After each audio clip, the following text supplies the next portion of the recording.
mga indays, it's another day, it's another vlog. Nag-loading na naman yung indays.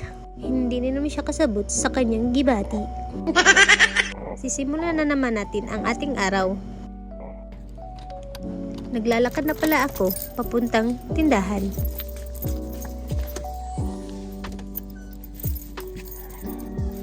Napakaganda ng araw ngayon kasi may araw na, hindi na siya umuulan. Kita nyo ba yung motor ng uyab ko? Napakaputi, katulad niya. Magnaknak muna tayo, baka may tao. May tao nga. Salamat po, Cutie Store. Sabi ng jowa ko, tutuloy ko dato ang aking Tagalog palaka para daw masayahan yung mga viewers ko. Sana naman masayahan kayo. May customer na ako. Umagang umaga. Itong makulit na naman na bata. Ay, hindi pala yun makulit. Uulit na naman siya. Sabi ko, mag-hi ka sa vlog ko. Nahiya na naman siya. Lahat pala na benta, isusulat ko sa logbook. Hindi tayo pagalitan ni Boss Amo. Sabi ko nga kahapon, ang ulam namin ngayon ay humba. Satisfied craving na naman tayo, girl. Buti na lang, naging okay siya sa ulam namin. Wala naman siyang magagawa kasi ako ang nagluluto. Habang hinihintay kong maging brown yung baboy, nilabhan ko muna yung uniform ng uyab ko.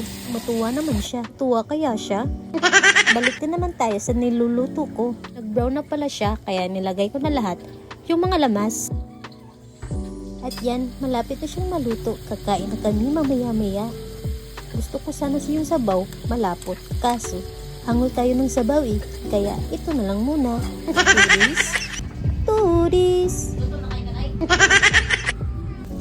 Cute ng mga customer ko ngayon. Puro bata. Ang aga niyang bumili ng isang siomay.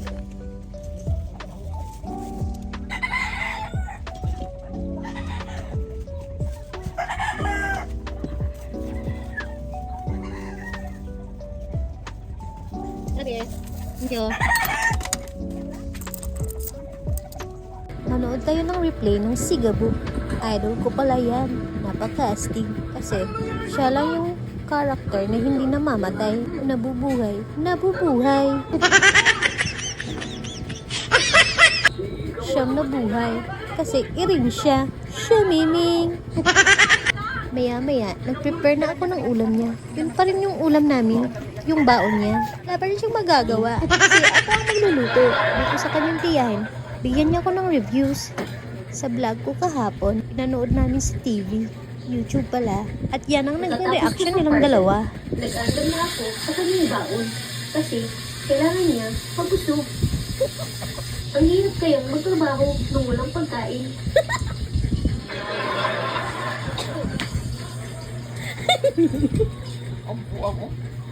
Manok lang din pala yung baon mo.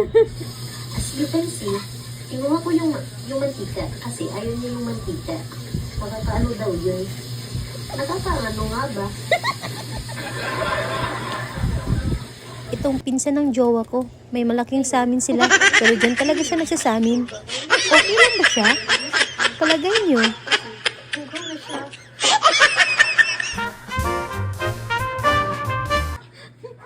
May customer na naman ako.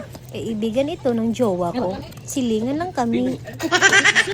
Customer na naman ulit. Isa lang, yun ang man eh. Pila ka sumay? Para lang ko na. Kilaw na ni? Oo. Patang sos. Alaw lang, ha? Tayo. Kasi, kuwan ka ng 18.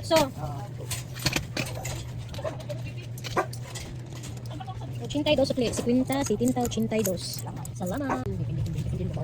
Nala, kakaanan. Kani, kailangan na. Ano sabi mo? Kuan, 2.5. Bernats? Oo. 2.5 eh. 5 lang. Eh? 5 lang. 5 lang. Asa na? 1.5. Nice!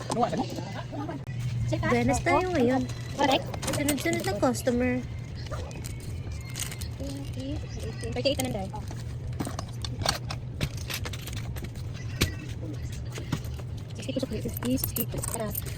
Maya-maya naman nagpaluto na ang kanyang tiyahin. Nagugutom na daw siya. Nagugutom na rin yung bitog ng tiyan niya. Benny, ito ma'am ha. Salamat po sa order niyo ma'am. Oh, Ito na naman yung customer na makulit. Pag bumibili, nag-change yung mind niya. Sarap tirisin. Ngayon, Coke lang ang bibilin niya. Sure talaga na Coke lang talaga. Kasi minsan, iniiba niya ang binibili niya. Masarap talaga yung tirisin. Ang cheese. Hello, sa. Kami mo, sa. 38, be.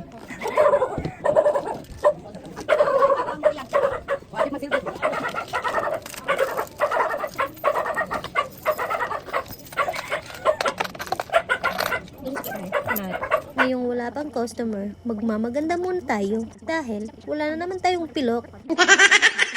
Nuhay kasi ako ng ina ko na walang pilok at saka kilay. May cute na naman akong customer. Anak ito ng kaibigan ko. Ang cute, diba? Yung nga pala, yung pinsan ng jowa ko. Thank you, Sisig sir. ko mag-order.